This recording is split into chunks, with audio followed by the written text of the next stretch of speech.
Maintenant, je vais passer la parole au président du Parti de la France, Carl Lang. Mesdames et messieurs, chers camarades, merci d'avoir organisé à nouveau cette grande journée de synthèse nationale. Je dois dire que la vie politique peut réserver quelquefois des surprises plus ou moins agréables. Aujourd'hui, c'est une belle surprise, bien agréable. Mais s'il y a 10 ans, en 2006, une voyante ou un voyant ou un journaliste perspicace m'avait dit à l'époque, un jour vous vous retrouverez Carl Lang sur la tribune, la même tribune que Jean-Marie Le Pen, ça n'était pas une surprise, mais que Jean-Marie Le Pen, président fondateur du Front National, exclu du Front National. Eh bien, c'est pourtant ce qui est arrivé. C'est pourtant ce qui est arrivé parce qu'il y a eu la volonté d'offrir, sous une forme d'holocauste, la tête de Jean-Marie Le Pen à des forces politiques qui sont des forces politiques de l'anti-France, qui sont des forces politiques qui combattent l'identité française, qui combattent la souveraineté nationale, qui combattent le peuple français. L'an dernier, lorsque j'ai appris cette décision d'exclusion du président Le Pen, j'ai eu une réaction double, une réaction d'abord personnelle, de père de famille et d'être humain, et puis une réaction politique. La réaction personnelle a été, je dois vous le dire, une réaction de dégoût. De dégoût, car cette décision portait atteinte à l'homme à qui la présidente du mouvement, qui ne porte d'ailleurs plus le nom de ce mouvement, d'ailleurs pas plus que la présidente elle-même, puisque nous aurons l'année prochaine une candidate à la présidence de la République sans nom, qui n'a plus qu'un seul prénom, par le reniement de son nom de famille. Eh bien, il se trouve que le président fondateur du Front National, président durant 40 ans du Front National, qui a formé celle qui dirige aujourd'hui le mouvement et à qui elle doit tout, eh bien, il se trouve que c'est elle qui a décidé de l'exclusion de son père. Je n'ai pas oublié le 5e commandement, « Tu honoreras ton père et ta mère ». Je n'ai pas non plus oublié que de l'homo patrie, la patrie, ça veut dire la terre des pères. Et donc, comment pouvoir prétendre devant les Français défendre la patrie française lorsqu'on ne défend pas d'abord son propre père? Alors, mesdames et messieurs, tout cela est le fruit d'un mythe, le mythe de la dédiabolisation, le mythe de la dédiabolisation. Ces gens qui entourent Marine Le Pen pensent, tout à l'heure Roger le rappelait, que pour accéder au pouvoir, il faut à tout prix tourner le dos à tout ce qui a été le combat du Front National de Jean-Marie Le Pen. Sans comprendre qu'il y a deux options simples. Soit, en effet, nos idées, comme le rappelait Roger, sont diaboliques, auquel cas, eh bien, tout ce que nous avons fait depuis 30 ou 40 ans ou 50 ans se trouve être dans le camp du mal, de l'abomination, alors que nous n'avons cessé de défendre les intérêts du peuple français et de la France française. Ça n'est donc pas là que vient, ça n'est donc pas de là que vient la question dite de la diabolisation, mais il faut comprendre une chose simple. C'est que, au-delà du combat politique, nous avons à supporter, à subir, à répondre à une guerre psychologique. Il s'agit de la part des ennemis de la France française, des ennemis du principe national, d'utiliser toutes les armes de la dénonciation, de la culpabilisation, de l'exclusion, de la subversion, puisqu'il s'agit de couper le peuple français de ses racines, de sa mémoire, de son histoire. C'est une lutte à mort que ces gens mènent contre la nation française et contre le peuple français. Donc bien sûr, ils vont diaboliser, rediaboliser, culpabiliser, dénoncer, isoler, manipuler les militants de la droite nationale et le peuple français, parce qu'il s'agit pour eux d'une guerre idéologique, n'est-ce pas? Si on ne comprend pas que ce principe de diabolisation est mené contre le camp national par les ennemis du camp national, alors on ne comprend rien.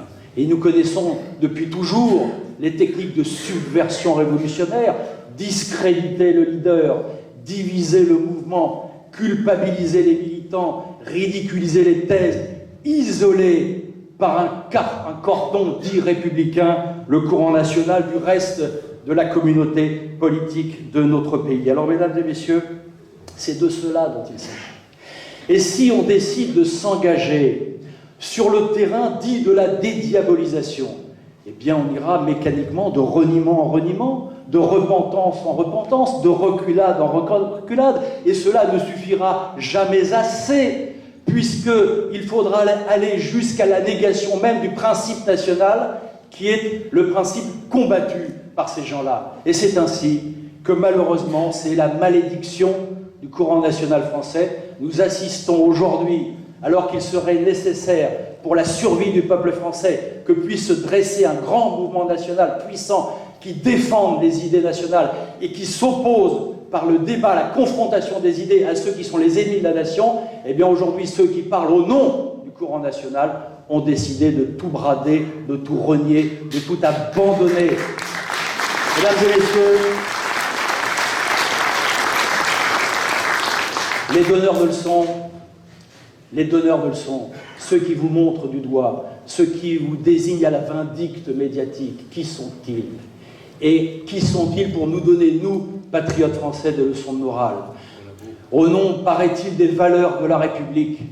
Qui sont-ils? Ce sont ceux peut-être qui considèrent que Robespierre, Marat, Hébert sont des exemples à suivre, ceux qui considèrent que la terreur révolutionnaire comme moyen de gouvernement est un exemple à suivre, ceux qui considèrent qu'il était légitime d'exterminer le peuple vendéen, ceux qui, comme le général Westermann, rappelaient qu'il avait exterminé les enfants et les femmes de Vendée et qu'il n'avait aucun prisonnier à se reprocher. C'est cela, ce sont ces gens-là qui sont les exemples des donneurs de leçons des valeurs de la République, ou ce sont les internationalistes révolutionnaires du XXe siècle, les communistes de tout poil dont parlait Roger tout à l'heure, qui ont été les promoteurs de la dictature du prolétariat, du goulag, des 100 millions de cadavres du communisme, eux, leurs compagnons de route, artistes, sociodémocrates, intellectuels, journalistes, qui au nom du soutien à cette idéologie de mort et de destruction ont combattu le camp national. Ce sont ces gens-là qui vont nous donner des leçons de morale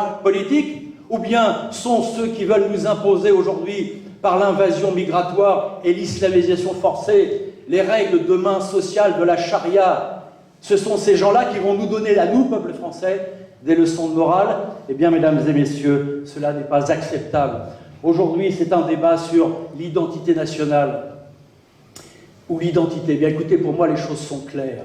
L'identité française, c'est une communion naturelle, culturelle, historique, spirituelle entre le peuple français et la terre de France.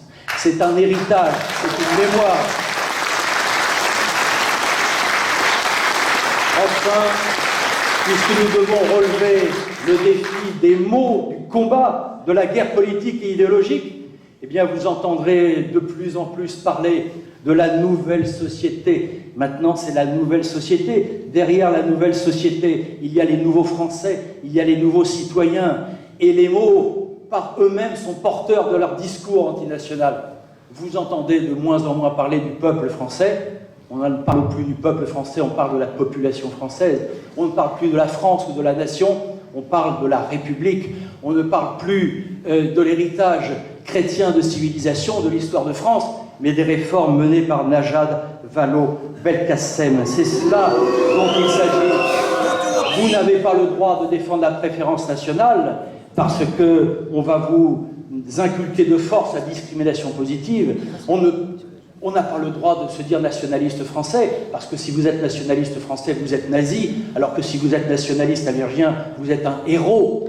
Vous n'avez pas le droit de parler de la préférence nationale, parce que si vous parlez de la préférence nationale, on vous oppose la diversité, les quotas d'immigrants, etc., etc. Mesdames et messieurs, et j'en termine, c'est une bataille de civilisation, c'est une bataille pour la survie de la nation française, du peuple français. Il se trouve, oui, que nous avons une histoire, une identité, une mémoire. Il se trouve que certains d'entre nous, même beaucoup d'entre nous, ont des ancêtres gaulois. Pourquoi devrions-nous renier le fait que nous aussi nous avons des ancêtres, puisque les peuples du monde ont le droit à avoir des ancêtres, nous serions le seul peuple à ne pas avoir le droit d'avoir des ancêtres.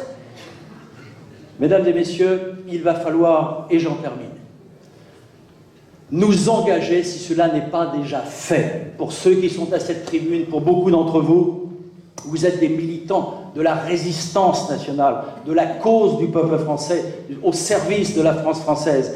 Mais il va falloir nous engager, y compris sur le terrain électoral. Je sais que beaucoup d'entre vous considèrent les élections avec beaucoup de réserve, de recul, et ils n'ont pas tort d'observer que les dés sont pipés, que si on n'est pas médiatiquement compatible ou politiquement correct, on n'a pas la possibilité de s'exprimer. Mais si nous devons mener la bataille au service du peuple, la première chose à faire est de nous tourner vers le peuple, et les élections sont le moyen, l'occasion pour nous de nous tourner vers le peuple français. C'est la raison pour laquelle le Parti de la France, et je le souhaite, les organisations de la droite nationale, de la droite des valeurs de civilisation, de la droite qui a fait la France, toutes ces forces de la droite nationale française, à ne pas confondre avec la droite libérale ou d'autres organisations mondialistes et cosmopolites dont on parlait tout à l'heure, nous devrons nous rassembler, nous devrons nous unir, nous devrons établir un partenariat afin de pouvoir faire entendre, au moins au peuple français,